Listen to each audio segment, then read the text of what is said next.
Hi, my name is William, and today we're gonna be reading a paragraph on virtual reality lessons help students with autism to interact with police.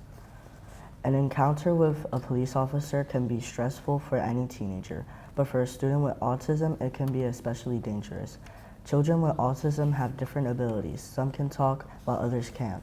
Many are uncomfortable with noise. Some have trouble looking other people in the eye. Some children with autism have tremendous artistic abilities. For instance, many are very good at music. Children with autism might not be able to respond to directions or questions from the police. They might avoid eye contact or be hyper-focused on something else. Police might misinterpret these behaviors as a deficient or aggression.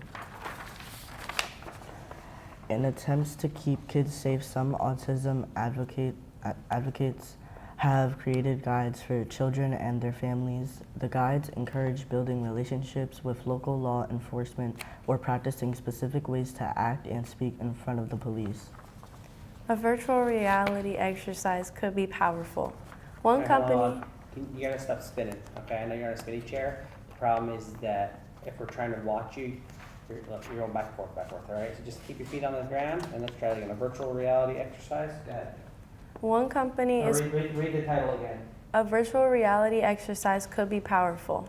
One company is placing students in a virtual interaction with the officer. Florio and academic... Try it again. Florio, an educational reality. Educational reality program for students with autism offers 7 different lessons that students can experience through a VR headset. Some focus on basic social skills, like nonverbal communication. Others, such as the simulation of an interaction with the police, give students an opportunity to practice and problem solve in situations that they might incur in the real world. Prepping students for police interactions is controversial. Some critics say that it is the police who need to be trained to better serve with the community, not children. Critics also point out that strategies that work for white children might not work for black children, noting recent high-profile police shooting of young unarmed black men. Still, educators have said that practicing handling dangerous situations in a controlled environment like VR can be powerful. Programs let students practice certain situations. In the virtual simulation, teachers can monitor students' reactions, like intimidation or excitement, when confronted with an actual officer and provide feedback. Kristen Powell said she is a technology trainer in an education agency that works in Chester County, Pennsylvania. Schools teach a lot of personal safety skills to students with autism, like how to set boundaries and how to recognize abuse, said Zoe Gross, and director of operations at the Autistic Self-Advocacy Network. The disability rights organization is run by people with autism.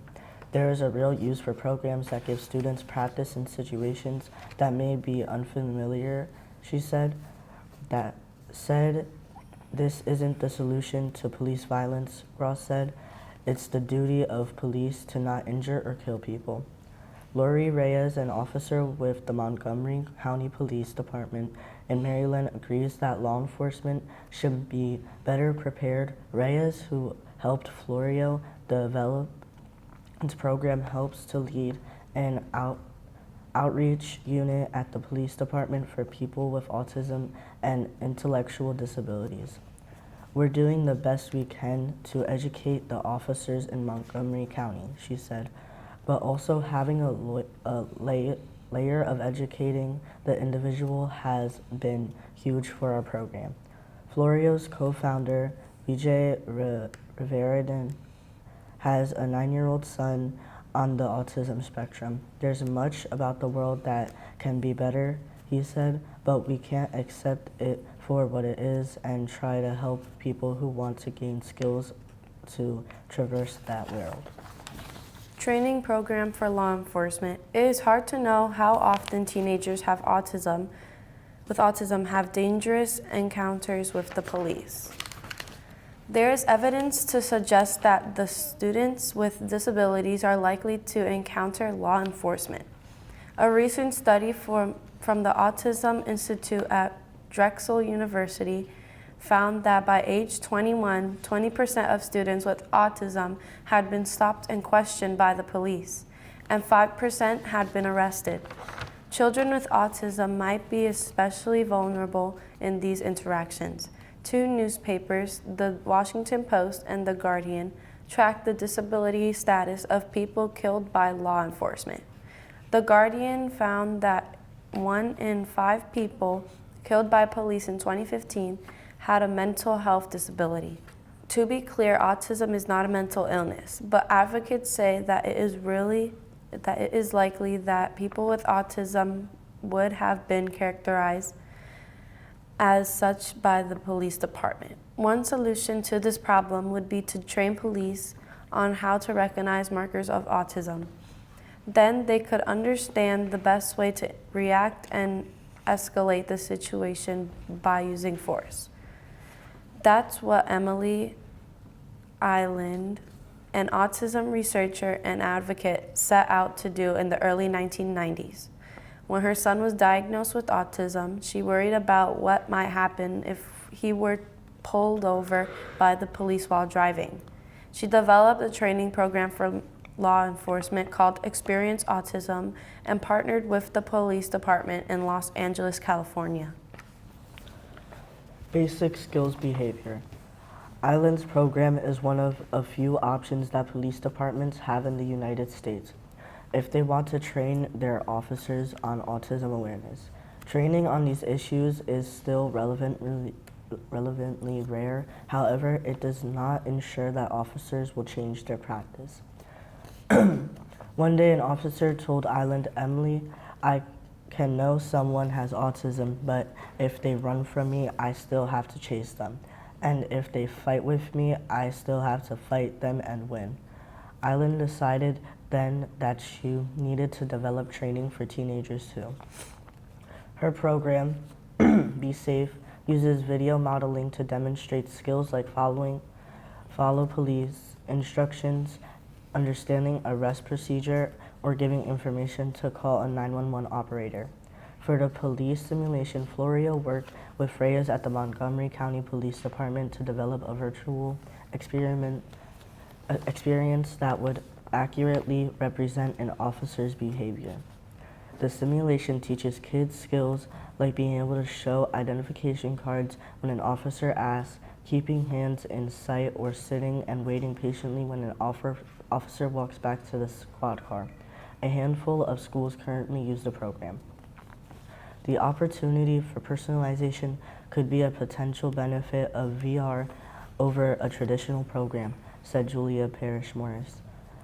She is an assistant professor of psychology at the Children's Hospital of Philadelphia Center for Autism Research. She is also working with Florio, which received a grant from the National Institutes of Health to pilot test the program efficiently. They have an opportunity to practice over and over again whenever they want in a ton of different conditions, she said. Doubters are out there. Some families, though, doubt that virtual reality can prepare kids for what they would actually experience, Parrish-Morris said. Law enforcement has raised the same concerns, she said. Gross said that the techniques Florio is teaching might work differently for different people. Even if black and white teenagers with autism behave the same when interacting with officers, the police may be more likely to see a black child as a threat, Gross said. The teenager could do everything right and still be killed or injured, she said. Thank you to Will and Gabby for reading this News ELA article for us today. Think about the interactions that the students with autism had with police officers. Now think about your own interactions with law enforcement. Have you ever had a positive interaction with law enforcement? How did you feel in that moment?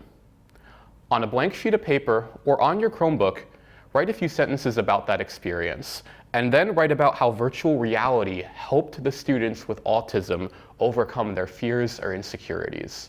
Take a few minutes, and then let's do a think, pair, share. Share what you learned with a partner first, and then share with the entire class.